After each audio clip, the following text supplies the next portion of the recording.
Hello everyone, welcome to my channel science fever by PJ. तो आज हम लोग इम्यूनोलॉजी सीरीज़ की सेकेंड वीडियो की बात कर लेते हैं, जिसमें हम लोग इम्यून सेल्स के प्रोडक्शन की बात करेंगे। इनका प्रोडक्शन कहाँ पर होता है, कैसे होता है और ये कितने टाइप की होती हैं। तो all this will be discussed in the single video. And यहाँ पर मैंने जैसा कि अपनी वीडियो में भी लिखा है टाइटल में कि मैं एक सिंगल डायग्राम के थ्रू आप लोगों को ये पूरा का पूरा मेथड समझा दूंगी। तो आपको कुछ भी और बुक्स या किसी भी चीज़ को रेफ़र करने की ज़रूरत नहीं पड़ेगी, यहीं पर आपको सब कुछ समझ में आ जाएगा। तो let us start the video without wasting any more time. तो हम ये देखेंगे कि जो हिमेटोपोइटिक स्टेम सेल्स जो मैंने सबसे ऊपर लिखा है, यही वो सेल्स हैं जो कि हमारी सारी की सारी इम्यून सिस्टम की सेल्स का प्रोडक्शन करती हैं, जिन्हें कि हम WBCs भी कहते हैं। उनका प्रोडक्शन ये करती हैं। लेकिन एक बात ध्यान देने वाली है, ये हिमेटोपोइटिक स्टेम सेल्स, जिन्हें हम शॉर्ट में अब HSC बोलेंगे, ये जो सेल्स होती हैं ये केवल इम्यून सिस्टम की सेल्स का प्रोडक्शन नहीं करती, बल्कि ये ब्लड सेल्स, सारी की सारी ब्लड सेल्स, जिसमें कि हम रेड ब्लड सेल्स, प्लेटलेट्स, इन सब को भी इन्वॉल्व करते हैं, तो उनका प्रोडक्शन भी ये साइमल्टेनियसली करती है। ये जो हिमेटोपोइटिक स्टेम सेल्स होती हैं ये मल्टीपोटेंट टाइप की सेल्स हैं। मल्टीपोटेंट सेल्स वो सेल्स होती हैं जो कि एक स्पेसिफिक टाइप की सेल्स का प्रोडक्शन कर सकती हैं, जैसे कि ये किसका करती है, ब्लड सेल्स का प्रोडक्शन। एक इसी तरह से एक दूसरी होती है जैसे कि प्लूरीपोटेंट सेल्स। ये प्लूरीपोटेंट सेल्स एम्ब्रियो के अंदर मिलती हैं और ये किसी भी टाइप की बॉडी सेल्स का प्रोडक्शन कर सकती हैं। हमारी बॉडी में मिलने वाले किसी भी ऑर्गन का प्रोडक्शन ये कर सकती हैं, ठीक है, डिवाइड हो के, तो उन्हें प्लूरीपोटेंट बोलेंगे।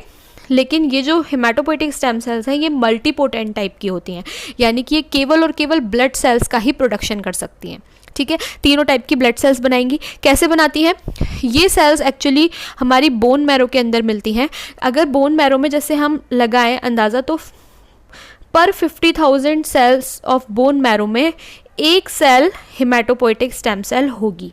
मतलब 50,000 में से एक सेल हिमेटोपोइटिक सेल होगी, यानी कि इनका नंबर बहुत ही कम होता है हमारी बोन मैरो के अंदर।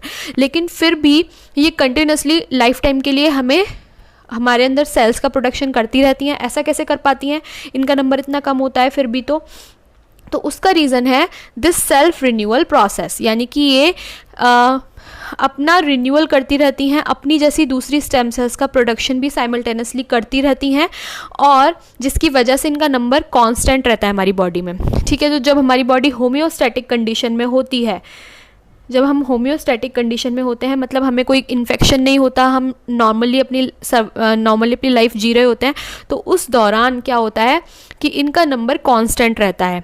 लेकिन जब हमारे अंदर कोई भी इन्फेक्शन हो जाता है, या बोल सकते हैं हमें एनीमिया हो जाता है, रेड ब्लड सेल्स का नंबर कम हो जाता है, या इन्फेक्शन होने की वजह से कोई भी पैथोजन एंटर कर जाता है, तो उस समय ये जो हिमेटोपोइटिक स्टेम सेल्स हैं इनका नंबर धीरे धीरे इंक्रीज़ होता जाता है। और इनका नंबर जब इंक्रीज़ होगा तो ऑब्वियस सी बात है कि जो ब्लड सेल्स हैं उनका नंबर भी ये इंक्रीज़ कर देती हैं। तो इस तरह से ये वर्क करती हैं। Haematopoietic stem cells self renewal तो करती हैं, लेकिन उसके अलावा ये क्या करती हैं, ये कुछ स्पेशल टाइप की सेल्स बनाती हैं, हीटर सेल्स। हिमेटोपोइटिक स्टेम सेल्स जो होती हैं वो दो टाइप की प्रोजेनिटर सेल्स पर डिवाइड हो जाती हैं, ठीक है। एक है कॉमन माइलॉइड प्रोजेनिटर सेल्स और दूसरी है common lymphoid progenitor cells. Progenitor से यहाँ पर मतलब है कि ये अगर एक बार ये प्रोजेनिटर सेल बन गई, कोई सी भी, या तो CMP या तो CLP, कोई सी भी प्रोजेनिटर सेल अगर बन जाती है, तो ये आगे केवल एक ही लीनिएज की सेल्स का प्रोडक्शन करेगी। यानी कि अगर कॉमन माइलॉइड प्रोजेनिटर सेल्स बन जाती हैं तो ये माइलॉइड प्रोजेनी को ही संभालेंगी, उसी का ही प्रोडक्शन करेंगी। They can not produce the lymphoid sales. और अगर ये लिम्फॉइड प्रोजेनिटर्स बन जाती हैं तो ये केवल और केवल लिम्फॉइड टाइप की सेल्स का ही प्रोडक्शन करेंगी। They will not produce the myeloid progenitor cells, myeloid progeny, ठीक है। तो इस तरह से यहाँ पर दो टाइप की ये प्रोजेनिटर सेल्स होती हैं। लेकिन यहाँ पर एक चीज़ ध्यान देने वाली है कि जो ये CMP होती है, कॉमन माइलॉइड प्रोजेनिटर सेल्स, ये केवल माइलॉइड प्रोजेनी ही नहीं, बल्कि ये कॉमन CMEP सेल्स होती हैं, यानी कि कॉमन माइलॉइड इरिथ्रॉइड प्रोजेनिटर्स। मतलब ये माइलॉइड प्रोजेनी भी बना सकती हैं और इरिथ्रॉइड प्रोजेनी भी बना सकती हैं। अब ये माइलॉइड क्या है, इरिथ्रॉइड क्या है, ये हम अच्छे से अभी देखेंगे। तो सबसे पहले हम देख लेते हैं कॉमन माइलॉइड प्रोजेनिटर सेल्स के बारे में। तो ये जो सेल्स होती हैं ये आगे इरिथ्रोब्लास्ट, मेगाकैरियोब्लास्ट, मास्ट सेल्स के प्रिकर्सर्स, माइलोब्लास्ट और मोनोब्लास्ट इन सेल्स का प्रोडक्शन करती हैं, यानी कि उसमें डिवाइड हो जाती हैं। तो ये जो कॉमन माइलॉइड प्रोजेनिटर सेल्स हैं ये आगे क्या क्या बना सकती हैं, ये बना सकती हैं आगे आरबीसीज, इसके अलावा मेगाकैरियोसाइट्स और आगे प्लेटलेट्स, इसके अलावा मास्ट सेल्स बना सकती हैं।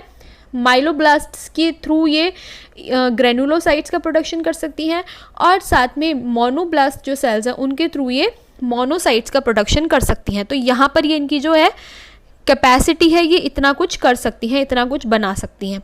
ठीक है, तो हम एक एक के बारे में हम यहाँ पर डिस्कस करेंगे, लेकिन उससे पहले देख लेते हैं कि जो कॉमन लिम्फॉइड प्रोजेनिटर सेल्स है वो आगे क्या क्या बनाएंगी।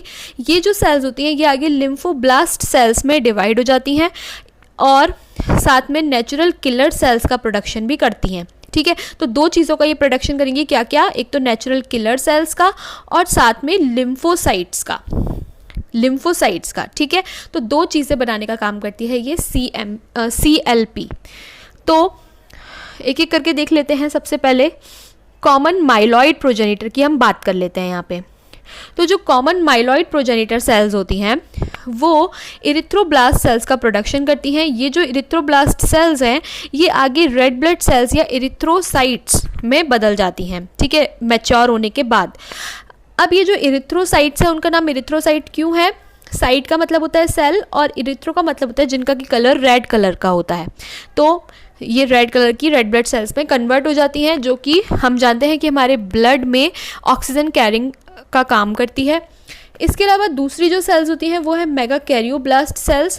मेगाकैरियोब्लास्ट सेल्स जो है वो आगे मैच्योर होकर मेगाकैरियोसाइट्स में कन्वर्ट हो जाती हैं।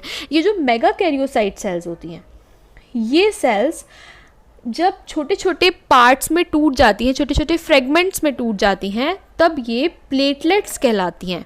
ठीक है, तो मेगाकैरियोसाइट्स जो हैं वो सिंगल न्यूक्लिएटेड सेल्स होती हैं जो कि अगर आगे टूट जाए तो ये प्लेटलेट्स कहलाती हैं और प्लेटलेट्स को हम नाम देते हैं थ्रोम्बोसाइट्स। थ्रोम्बो यहाँ पर जो टर्म है ये क्लॉटिंग से आई है रिलेटेड, तो ये क्लॉटिंग में हेल्प करती हैं, इसलिए इन्हें प्लेटलेट्स या थ्रोम्बोसाइट्स कहा जाता है। इसके बाद एक इम्पॉर्टेंट चीज़ कि ये जो माइलॉइड प्रोजेनिटर सेल्स थी इन्होंने इरिथ्रोब्लास्ट का प्रोडक्शन कर दिया, मेगाकैरियोसाइट्स का प्रोडक्शन कर दिया। इसके बाद इनका जो इम्पॉर्टेंट काम है वो है माइलॉइड सेल्स का या माइलॉइड सेल्स का प्रोडक्शन करना।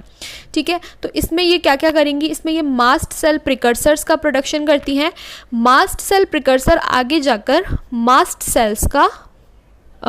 सेल में कन्वर्ट हो जाते हैं। ठीक है, मैच्योर मास्ट सेल्स में कन्वर्ट हो जाते हैं। लेकिन एक चीज़ याद रखिए कि जो ये मास्ट सेल प्रिकर्सर है ना ये इसी फॉर्म में ब्लड में सिक्रीट कर दिया जाता है। ये इसी फॉर्म में ब्लड में सिक्रीट कर दिया जाता है प्रिकर्सर फॉर्म में ही, और फिर वहाँ पर जाकर ही ये मैच्योर होती हैं। ठीक है, मास्ट सेल्स जो होती हैं वो क्या करती हैं, मास्ट सेल्स का सबसे इम्पॉर्टेंट काम है कि कुछ एलर्जेंस का सिक्रीशन करना। जब भी आपकी बॉडी में कोई इन्फ्लेमेशन हो जाता है, कोई भी कहीं पर आपको कोई भी जलन होने लगती है या फिर पेन्स होते हैं, कहीं पर आप जल जाते हैं, तो उन जगहों पर तुरंत से रेडिशनेस आ जाती है। वो रेडिशनेस क्यों आती है, that is because of the mast cells, क्योंकि वो तुरंत से उन साइट्स पर पहुंच जाती हैं जहां पर भी आपको इंजरी हुई है और वहां पर जाकर इन्फ्लेमेशन कॉज करती हैं बाय सिक्रीटिंग हिस्टामीन्स। ठीक है, तो ये हिस्टामीन्स का सिक्रीशन करती हैं जो कि बहुत ही इंपॉर्टेंट इन्फ्लेमेटरी सब्सटेंस है। ठीक है, मास्ट सेल्स जो होती हैं ये टिश्यू स्पेसिफिक सेल्स होती हैं, यानी कि ये टिश्यूज़ में रहना पसंद करती हैं।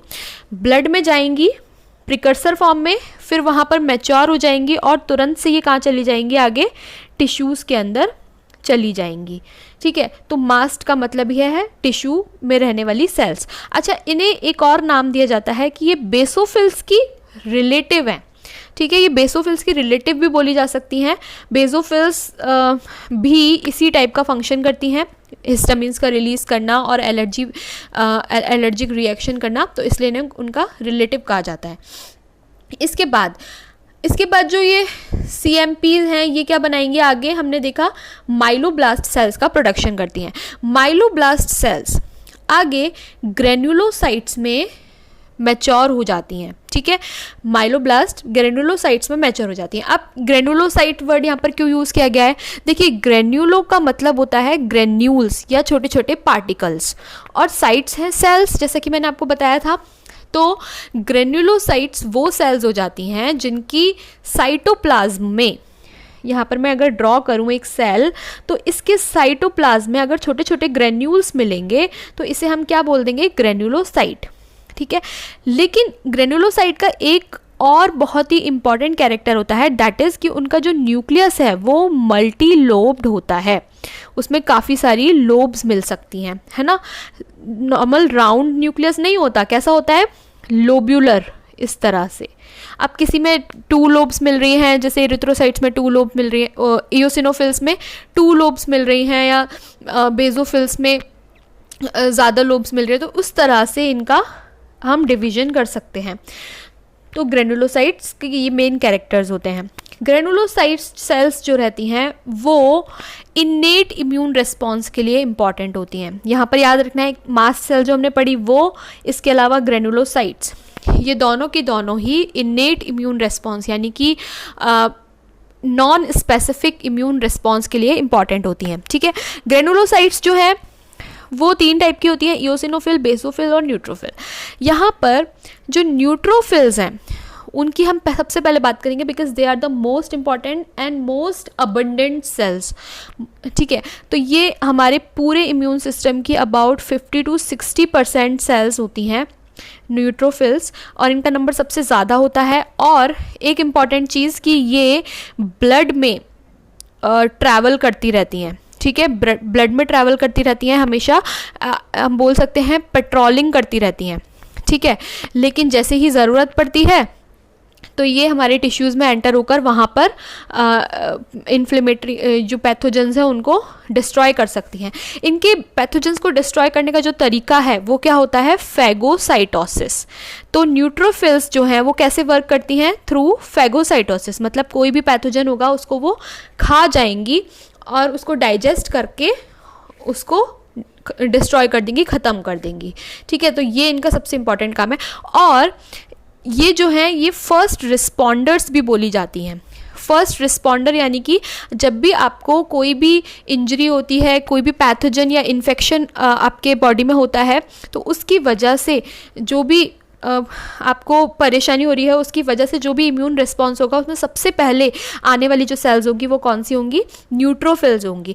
और एक और इम्पॉर्टेंट इनका कैरेक्टर क्या है कि ये पस बनाने वाली सेल्स होती हैं, ये पस के लिए इम्पॉर्टेंट होती हैं, ठीक है। तो न्यूट्रोफिल्स को हम यहाँ पर नोट डाउन कर लेते हैं कि न्यूट्रोफिल्स के क्या क्या कैरेक्टर्स होते हैं।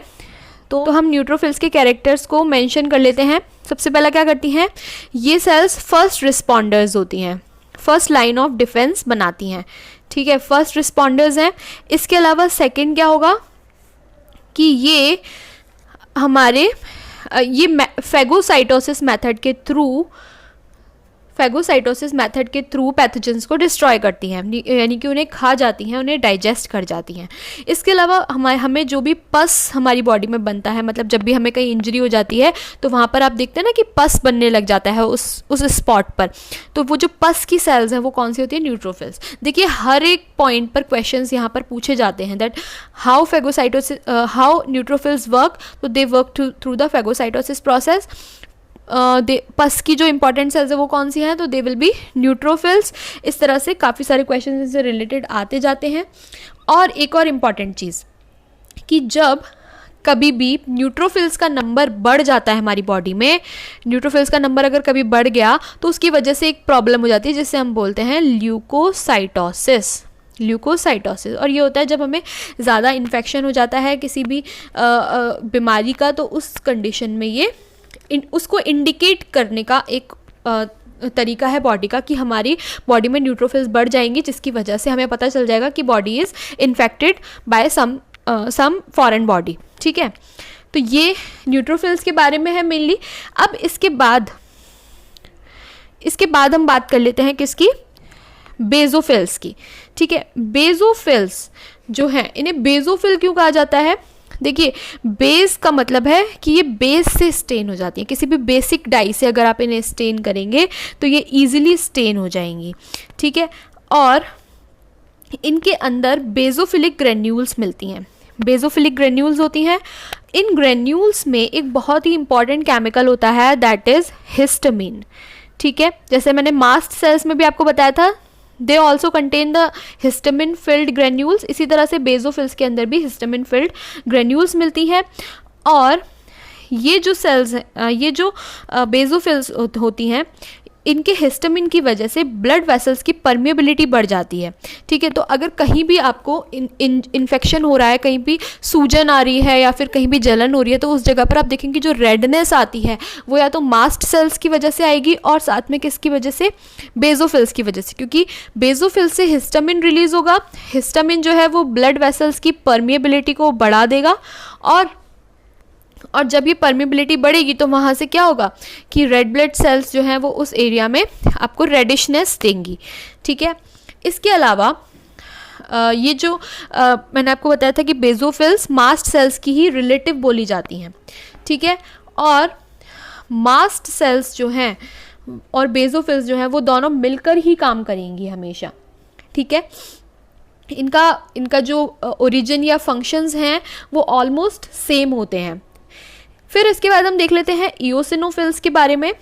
इओसिनोफिल्स जो सेल्स होती हैं ये एसिडिक डाई, जैसे कि इओसिन एक एसिडिक डाई होती है, उससे ये इजीली स्टेन हो जाती है। क्यों? क्योंकि उनके अंदर एसिडिक ग्रेन्यूल्स मिलती हैं, ऑब्वियसली एसिडिक ग्रेन्यूल्स होती हैं। और ये जो सेल्स हैं इनका नंबर हमारी बॉडी में बहुत कम होता है, मतलब लेस देन 1% होती हैं ये हमारी बॉडी में। और इनका जो मेन काम है वो होता है कि जब भी कोई हेलमिन्ट्स या वर्म्स का इन्फेक्शन हमारे अंदर होता है, वर्म्स का इन्फेक्शन हमारी बॉडी में होता है, तो उन्हें किल करने के लिए काम करती हैं। ये जो सेल्स होती हैं ये भी फेगोसाइटोसिस प्रोसेस से ही काम करती हैं, ठीक है। फेगोसाइटोसिस प्रोसेस से ही काम करती हैं। ये सेल्स क्या करती हैं, ये वर्म्स, कोई भी जैसे सपोज वर्म आया आपकी बॉडी में, उस वर्म के चारों तरफ इकट्ठी हो जाती हैं, ठीक है। और कुछ केमिकल्स रिलीज करती हैं जिससे कि उसकी बॉडी में पोर्स हो जाते हैं, पोरस हो जाती है उसकी बॉडी, और इन पोर्स की वजह से वो धीरे धीरे डिस्ट्रॉय हो जाता है, ठीक है। और ये फेगोसाइटोसिस कर जाती हैं, उसका जगह जगह से उसे खा जाती हैं, जिसकी वजह से वो मर जाता है। तो ये केवल वर्म्स के इन्फेक्शन के टाइम ही अपीयर होती हैं, इसलिए ये सेल्स बहुत ही कम होती हैं हमारी बॉडी में, ठीक है। इसके बाद हम बात कर लेते हैं मोनोसाइट्स की। तो जो मोनोसाइट सेल्स होती हैं वो क्या हैं, वो मोनोब्लास्ट से डेवलप होती हैं, ठीक है। कॉमन माइलॉइड प्रोजेनिटर जो है वो मोनोब्लास्ट बनाएगा और मोनोब्लास्ट आगे मोनोसाइट्स में कन्वर्ट हो जाएंगी। ये जो मोनोसाइट सेल्स होती हैं ये हमारे ब्लड में अबाउट 5 to 10% प्रेजेंट होती हैं, ठीक है। 5 to 10% प्रेजेंट होंगी।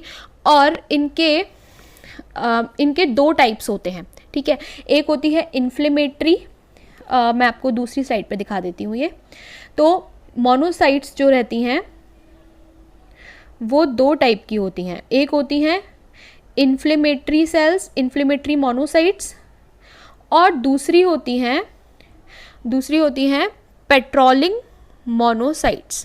इनका क्या मतलब है, देखिए इन्फ्लेमेटरी जो मोनोसाइट्स हैं ये वो सेल्स हैं जो कि इमीडिएटली आफ्टर मैच्योरेशन कहाँ चली जाएंगी, टिश्यूज़ के अंदर चली जाएंगी, ठीक है। जहाँ पर भी आपको इन्फेक्शन हुआ है उस टिश्यू के अंदर ये चली जाएंगी और वहाँ पर जो भी आपके ये आए हैं पैथोजेंस या जो भी फॉरेन एंटीजेंस आए हैं उनको ये डिस्ट्रॉय कर देंगी और ये भी फेगोसाइटोसिस का काम कर सकती हैं, ठीक है। टिश्यूज़ में जाने के बाद इनका एक इम्पॉर्टेंट कैरेक्टर क्या है कि टिश्यूज़ में जाने के बाद थोड़ी सी साइज़ में बड़ी हो जाती हैं और मैक्रोफेजेस कहलाती हैं, ठीक है। मैक्रोफेजेस कहलाती हैं और वहाँ पर जाकर ये क्या करती हैं, फेगोसाइटोसिस का काम करती हैं, जिसके थ्रू ये जो भी एंटीजन या पैथोजन आपकी बॉडी में आया है जिस भी टिश्यू में, वहाँ पर ये जाकर उसे डाइजेस्ट कर देती हैं, ठीक है, ख़त्म कर देती हैं। और इसके अलावा देखिए एक काम तो ये होगा कि अगर आपको कहीं पर इन्फेक्शन हुआ है तो ये उस टिश्यू में पहुंच जाएंगी तुरंत से, और दूसरा काम क्या होता है कि जब ये मैच्योर होती हैं तो कुछ टिश्यूज़ में ये पहले ही चली जाती हैं, मतलब चाहे इन्फेक्शन हो या ना हो ये वहाँ पर पहुँच ही जाएंगी, ठीक है। जैसे कि सपोज अगर ये बोन सेल्स में होंगी तो इनका नाम होगा क्या, इनका नाम होगा ऑस्टियोक्लास्ट सेल्स, ठीक है, ऑस्टियोक्लास्ट सेल्स। जब ये होंगे हमारे सेंट्रल नर्वस सिस्टम में, तब इनका नाम होगा माइक्रोग्लियल सेल्स। ये सब क्या करेंगी, कोई भी इन्फेक्शन अगर इन पार्ट्स में होता है आपको, तो वहाँ पर ये तुरंत से उसे अपनी मैक्रोफेजिक एक्टिविटी के थ्रू उसे ख़त्म कर देंगी, ठीक है, उस पैथोजन को खा जाएंगी। इसके अलावा अगर ये लंग्स में होती हैं, तब इनका नाम होता है एल्वियोलर मैक्रोफेजेस, एल्वियोलर मैक्रोफेजेस, ठीक है। अगर ये हमारे लिवर में प्रेजेंट होती हैं, तब उनका नाम होता है कुफर सेल्स, जो कि बहुत ही फेमस सेल्स है, जो हमारे ओल्ड आरबीसीज को खाने का काम कर जाती हैं, ठीक है। तो इस तरह से इनके डिफरेंट डिफरेंट नेम्स होते हैं इन मोनोसाइट्स के। ये कौन सी मोनोसाइट्स? इन्फ्लेमेटरी मोनोसाइट्स, ये मोनोसाइट्स हैं, इन्फ्लेमेटरी मोनोसाइट्स। इसके अलावा दूसरी मोनोसाइट्स होती हैं पेट्रोलिंग मोनोसाइट्स। जो पेट्रोलिंग मोनोसाइट्स हैं वो क्या करती हैं, वो आपके ब्लड में कंटिन्यूसली पेट्रोलिंग करती रहती हैं, घूमती रहती हैं। कोई भी पैथोजन आ रहा है या नहीं आ रहा है, बॉडी सेफ है या नहीं है, उसका एक तरीके से रेगुलेशन करती रहती हैं, देखती रहती हैं, ठीक है, एज अ गार्ड काम करती हैं। तो दो टाइप की मोनोसाइट्स हो गई। इसके अलावा अब हम बात कर लेते हैं कॉमन लिम्फॉइड प्रोजेनिटर या CLP। CLP जो होता है वो दो टाइप की सेल्स बनाता है, एक तो नेचुरल किलर सेल्स और दूसरी लिम्फोब्लास्ट या लिम्फो आगे जो कि मैच्योर होकर लिम्फोसाइट्स में कन्वर्ट हो जाती हैं। तो दो सेल्स हो गई, नेचुरल किलर सेल्स और लिम्फोसाइट सेल्स। सेल्स का जो फंक्शन होता है, it is just like T cytotoxic cells, ठीक है, जो अभी हम देखेंगे। तो टी साइटोटॉक्सिक सेल्स के जैसा ही इनका फंक्शन होता है। और ये कैसे काम करती हैं, देखिए ये सेल्स दो तरह से काम कर सकती हैं। एक तो ये पहचान कर कि हमारी किसी सेल पर MHC है या नहीं है। देखिए, तो MHC वाला जो इसका फंक्शन है वो हम देख लेते हैं। तो ये किस तरह से काम कर सकती है, एक तो by recognising the presence of MHC first, ठीक है, और दूसरी तरह से ये कैसे काम कर सकती हैं, through ADCC antibody,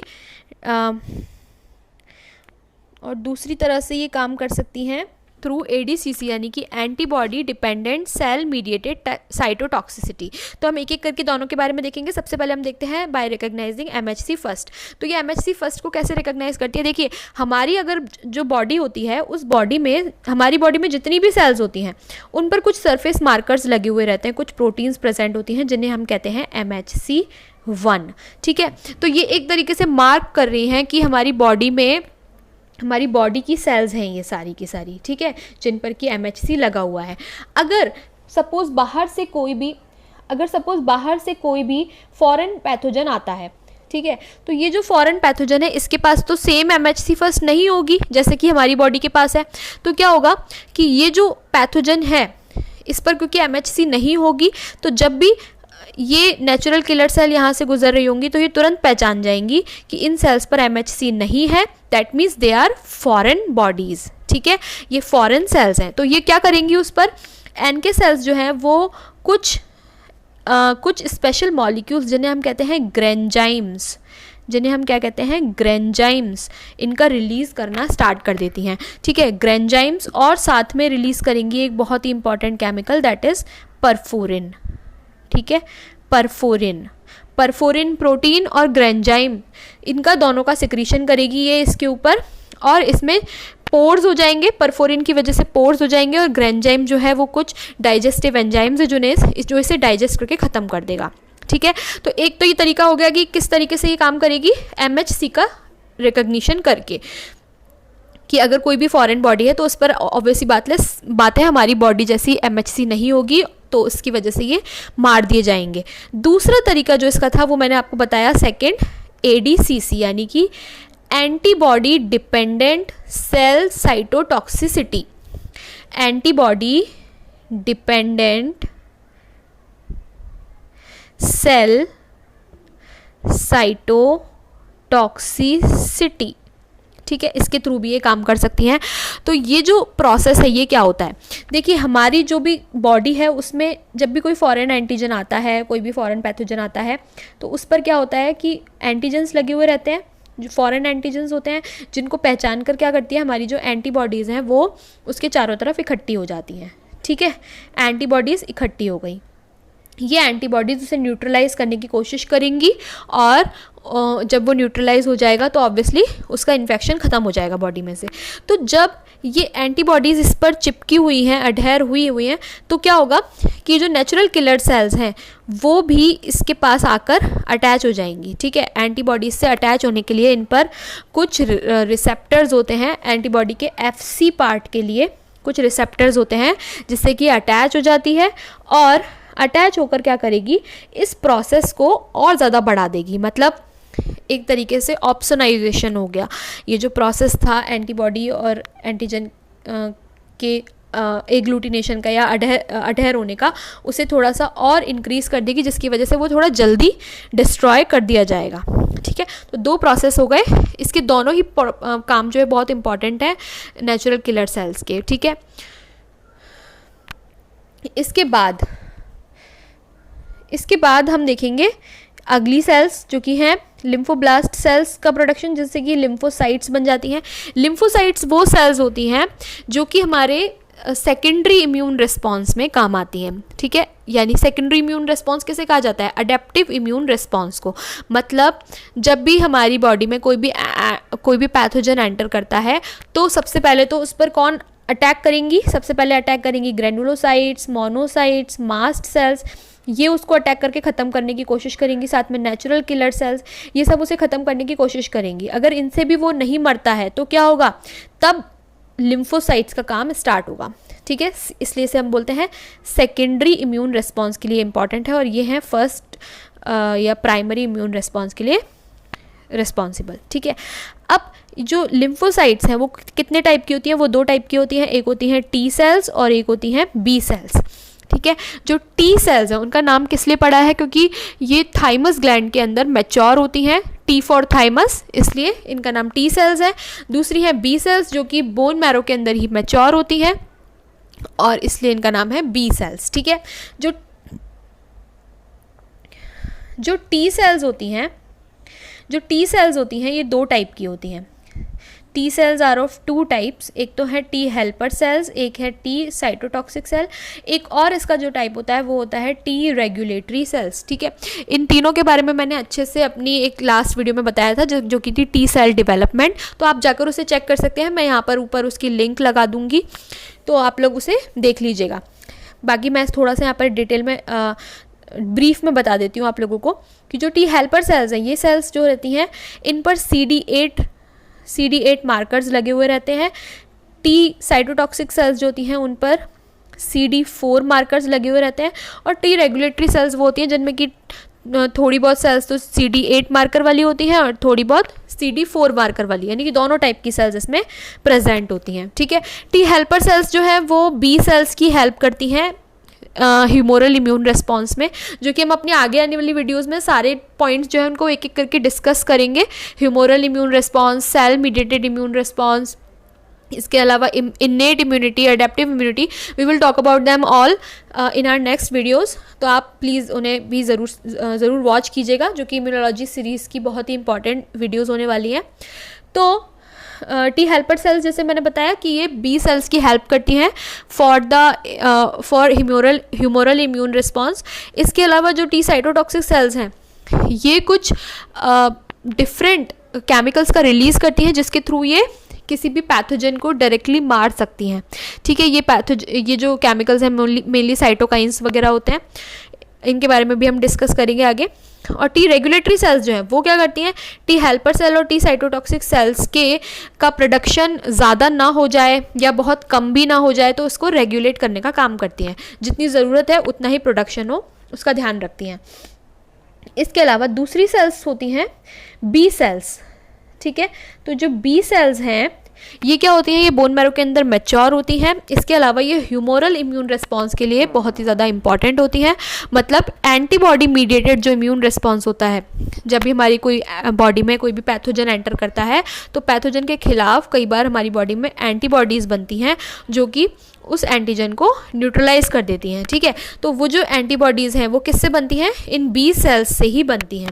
B sales आके डिवाइड होकर प्लाज्मा सेल्स बनाती हैं और उनसे ही बनती हैं, जो हम अपने नेक्स्ट वीडियोज़ में देखेंगे। तो ये था कुछ इंपॉर्टेंट काम। इसके अलावा एक और इम्पॉर्टेंट सेल्स होती हैं यहाँ पर विच आई डिडंट मेंशन येट। वो सेल्स कौन सी हैं, वो हैं डेंड्राइटिक सेल्स। ये डेंड्राइटिक सेल्स जो हैं ये कॉमन माइलॉइड प्रोजेनिटर सेल से भी बन जाती हैं, यानी CMP से भी बन जाती हैं और CLP से भी बनती हैं। दोनों तरीके की जो ये सेल्स हैं ये डेंड्राइटिक सेल्स का प्रोडक्शन कर सकती हैं। अब डेंड्राइटिक सेल्स होती क्या है, देखिए जैसे कि आप इसकी स्ट्रक्चर देख सकते हैं। तो इसमें क्या होता है कि इसकी जो सरफेस है इस पर कुछ एक्सटेंशंस लगे हुए रहते हैं, मतलब ये इस तरह से एक्सटेंडेड रहती है इसकी सरफेस। और इन एक्सटेंशंस, इन अमीबॉइड एक्सटेंशंस का मतलब क्या होता है, काम क्या होता है, ये एक्चुअली किसी भी बॉडी पार्ट में एंटर कर सकती हैं, ठीक है। ये टिश्यू में भी रह सकती हैं, ये ब्लड में भी रह सकती हैं, और ये इनका मेन जो इम्पॉर्टेंट काम होता है वो होता है एंटीजन से चिपक जाना और उसे खींचकर कहाँ तक लेकर आना, टी सेल्स तक लेकर आना, ठीक है। तो ये टी सेल्स तक लाकर उन्हें क्या करती हैं, प्रेजेंट करती हैं एंटीजन्स को। तो ये एक तरीके की एंटीजन प्रेजेंटिंग सेल्स भी हैं जो कि एंटीजन को अपनी बॉडी से चिपका लेती हैं, उनसे अटैच हो जाती हैं और कहाँ तक ले जाती हैं, टी सेल्स तक ले जाती हैं कि भाई ये एक एंटीजन है, इसको आपको डिस्ट्रॉय करना है। तो ठीक है, इनका ये मेन इंपॉर्टेंट काम होता है। तो इस तरह से हमने देखा कि जो हिमेटोपोइटिक स्टेम सेल है, एक सिंगल स्टेम सेल कितनी टाइप की सेल्स का प्रोडक्शन कर सकती है, जिसमें कि इम्यून सिस्टम की सेल्स भी आ जाती हैं, इसके अलावा RBCs, प्लेटलेट्स सभी इन्वॉल्व हो जाती हैं, ठीक है। तो ये जो हिमेटोपोइटिक स्टेम सेल है ये इसीलिए सबसे ज़्यादा इम्पॉर्टेंट हो जाती है हमारे लिए। तो इम्यून सेल्स इस तरह से प्रोड्यूस होती हैं। अगर आपको इम्यूनोलॉजी के दूसरे कंसेप्ट्स को भी इसी तरह से क्लियर करना है थ्रू 1 डायग्राम और 2 डायग्राम्स, जिसमें कि आपको ज़्यादा प्रॉब्लम नहीं होगी, तो आप मेरी आगे आने वाली वीडियोस को भी देखें और मेरे चैनल को जल्दी से जल्दी सब्सक्राइब कर लीजिए, जिससे कि आपको आगे आने वाली वीडियोज़ का नोटिफिकेशन मिलता रहे। और नोटिफिकेशन के लिए आपको बेल आइकॉन तो ज़रूर ही प्रेस करना होगा। And share this video with all your friends and classmates so that they also get clear with all these concepts of immunology. Thank you so much.